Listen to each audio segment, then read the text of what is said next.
reçois toute la gloire, reçois honneur, reçois la magnificence.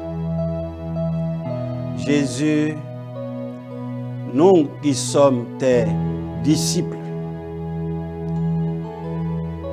tu nous as permis de reconnaître la valeur de ce que tu as fait pour nous à la croix. Tu nous permets de valoriser l'œuvre de rachat, l'œuvre de la rédemption. Merci, éternel Dieu des armées. Gloire à toi, Père Tout-Puissant, d'éternité en éternité. De ce que, Père, ce que le monde a tordu dans nos vies, ce que le monde a renversé, ce que le monde a déformé, a déplacé, par l'œuvre de rédemption, tu les redresses et tu les rétablis. Honneur à toi, magnificence à toi pour nous avoir assistés depuis le début de ce mois jusqu'à présent. Merci pour les conseils, merci pour les profondeurs, merci pour les grandes œuvres que tu as accomplies, de miracles, de prodiges, de restauration, de rétablissement. Merci pour les visitations que nous avons reçues de votre part. Merci infiniment, éternel Dieu des armées, que l'honneur et la gloire reviennent à toi au nom de Jésus. Merci Seigneur pour ce moment particulier. Honneur, gloire, magnificence pour ce que tu vas encore faire. Ce mois qui a commencé avec vous, Papa Père, nous avons la ferme conviction qu'elle va encore s'achever avec vous et dans des victoires encore plus grandes et plus meilleures. Que toute la gloire revienne à toi, Seigneur. Au nom de Jésus, j'ai prié. Amen. Merci, frères et sœurs dans le Seigneur. Dieu nous a fait tous grâce. On a marché ensemble depuis le début de ce mois et nous abordons le dernier virage.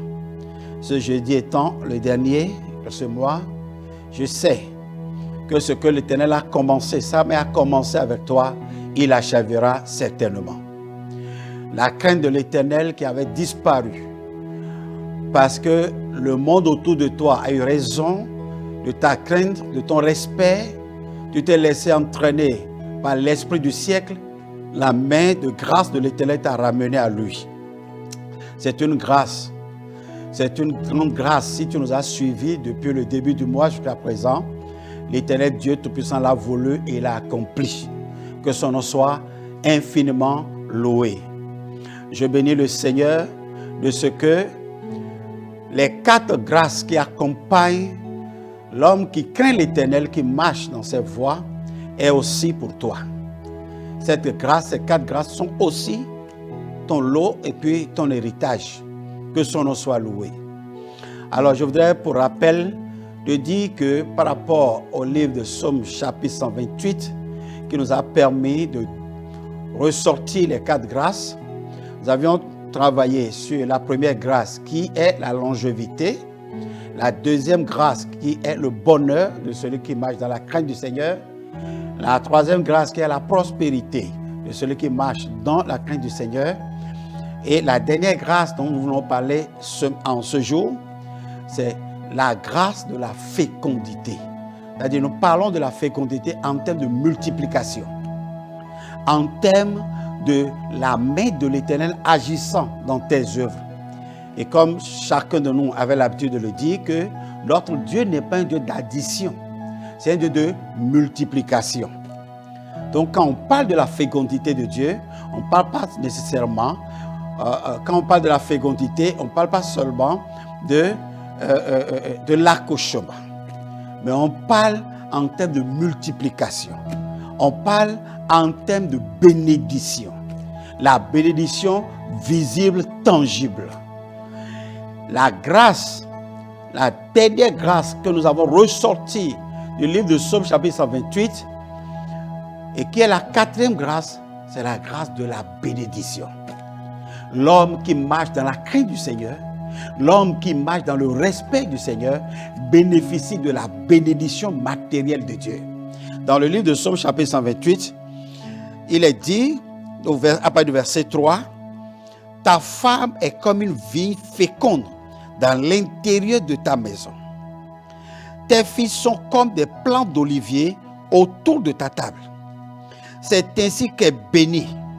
C'est ainsi qu'est béni l'homme qui craint l'Éternel. L'Éternel te bénira de Sion. Et tu verras le bonheur de Jérusalem tous les jours de ta vie. Tu verras les fils de tes fils. Et que la paix soit sur Israël. La dernière grâce, c'est la bénédiction de l'Éternel. La main de l'Éternel agissant avec toi.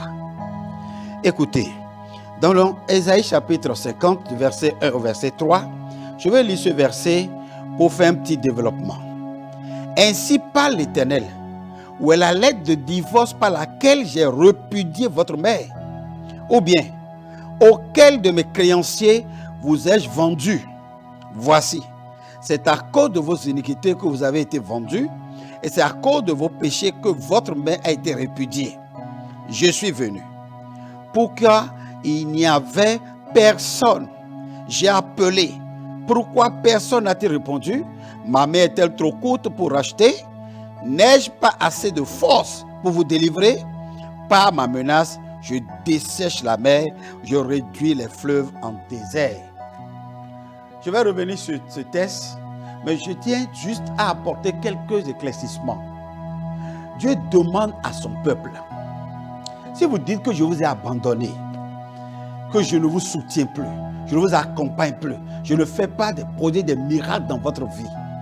Mais où est la lettre de divorce que j'ai donnée à votre mère? Comment je vous ai laissé? En quoi je vous ai abandonné? Si ce n'est pas à cause de vos irrespects, si ce n'est pas à cause de vos iniquités, vos péchés, que je me suis retiré. Il dit, je n'ai pas l'intention de divorcer. Et je ne veux pas divorcer avec vous. Parce que c'est un peuple dont Pierre a parlé, et un peuple acquis. C'est un peuple racheté au prix de sang de grande valeur. Pourquoi aujourd'hui je vais vous délaisser et vous abandonner? Je ne vous ai jamais donné une lettre de divorce, même si on s'est séparés, mais il n'y a pas de preuve. Ça veut dire, à tout moment, vous pouvez revenir à moi. Frères et sœurs, reviens à l'Éternel et il reviendra à toi. Retourne à lui et tu le verras là où tu l'as abandonné, tu l'as laissé. Il dit, je ne vous abandonnerai point, je ne vous délaisserai point. Je serai toujours avec vous jusqu'à la fin des temps. L'Éternel n'a jamais l'intention de se séparer de ses bien-aimés. Si seulement tu peux t'agenouiller, si seulement tu peux regretter le temps où tu as passé loin de lui, ou si seulement tu peux le confesser dans un cœur sincère, si seulement tu peux te lever de là avec un engagement sincère et pur. Maintenant, je prends l'engagement de marcher avec lui et lui seul. Quelles que soient les temps et les circonstances, il reviendra à toi. Il reviendra à toi. Et dans le même texte de Ésaïe chapitre 50, au verset 8, écoute bien. Il dit, quand il est revenu vers Ésaïe, l'Esprit dit, celui qui me justifie est proche. Qui disputera contre moi? Mon Rédempteur est proche. Il est proche de moi. Il est à côté de moi. C'est-à-dire, celui qui a manqué de crainte de l'Éternel, celui qui a manqué de respect, celui qui s'est éloigné de Dieu au travers de son incrédulité, s'il revient à lui, Dieu revient et Dieu devient proche. Et si Dieu, aujourd'hui, dans notre dispensation, il n'a pas choisi d'être proche, il a choisi d'être en nous. En nous. La dispensation d'Ésaïe, il est proche, il est à côté. Mais dans notre dispensation, il n'est pas à côté. Il dit, je m'en vais et je reviendrai pour habiter en vous. Dans notre dispensation, il veut être en nous, rester en nous. Et s'il est notre Rédempteur et qu'il est en nous, il s'est réveillé. Les péchés confessés, un engagement renouvelé avec lui, réveille son esprit en nous. Et En ce sens-là, qui peut disputer contre nous? Si c'est dans ton secteur d'activité et que les gens convoitent ton poste, tu viens d'obtenir promotion et puis l'adversité s'est levée. C'est ça qu'on appelle la bénédiction de l'Éternel. Quand tu es béni de la part du Seigneur, tu réussis au milieu des ennemis. David, souviens-toi du Psaume chapitre 23. David dit, il dresse une table devant moi. Il remplit ma coupe, elle déborde devant mes ennemis. Dieu, il ne chassera pas les ennemis, ils ne mourront pas, ils vivront.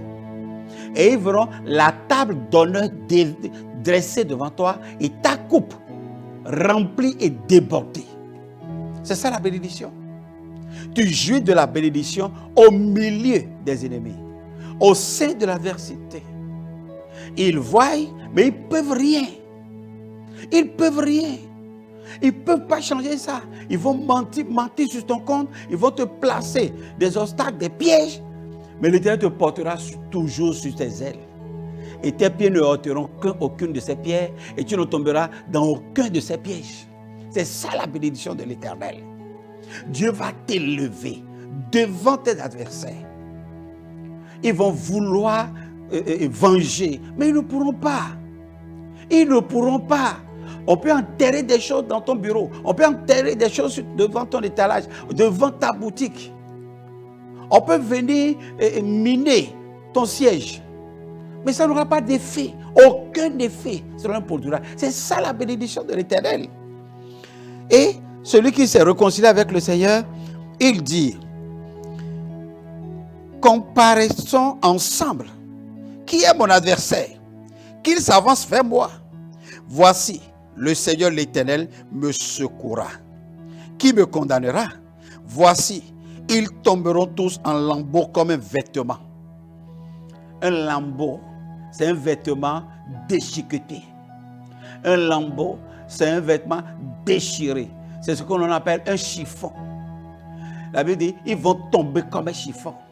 Ils vont tomber comme un vêtement déchiré, un vêtement fané, un vêtement fatigué.